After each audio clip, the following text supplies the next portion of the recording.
me a job teaching English in Decatur, Alabama. I'm 20 years old. Now, I want to tell y'all something.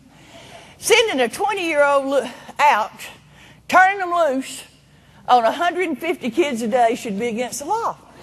It should be a felony. It should be a felony to turn somebody 20 years old loose on 150 kids a day when you don't know enough to get to the car.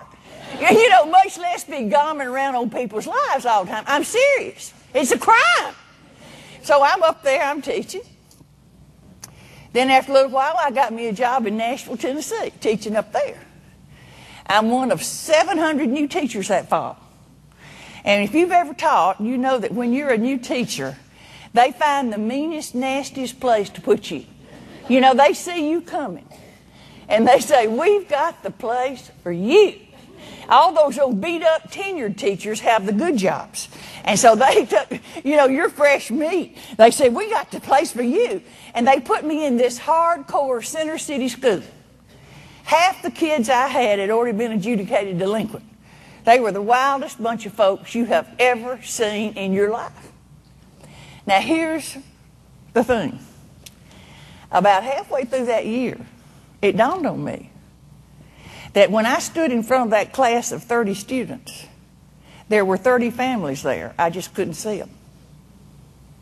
Finally hit me that these children were bringing their families to school every day. I just couldn't see them. And that those families were going to influence these children and their behavior and performance and my success. I just didn't realize that.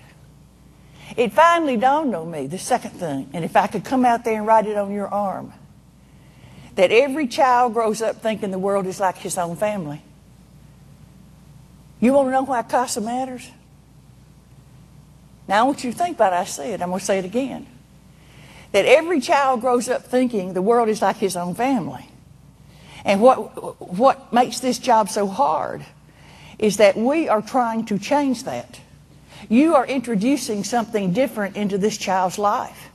It finally dawned on me that if you grow up in a family where it's violent, where you see your daddy take your mother against that wall and call her every vulgar name, where you are scared to lie down at night, where you don't know who will be there in the morning or if they'll be there in the afternoon when you come home from school. If you grow up in that chaos and that uncertainty and all this violence, that's what you think the world is like. If you grow up in a home where you're loved and where you're valued and where you can count on things, and there's this, what I love to think about it with my grandson, is there's this rhythm to life. There is a rhythm of what you can expect. And that rhythm gives you a sense of stability, and you feel comfortable, and you feel safe. If you grow up like that, that's what you think the world is like. And it just shocked me when it finally came to me that these children were all from families that I didn't know anything about. And that I was never going to be good at anything involving families till I understood more about families.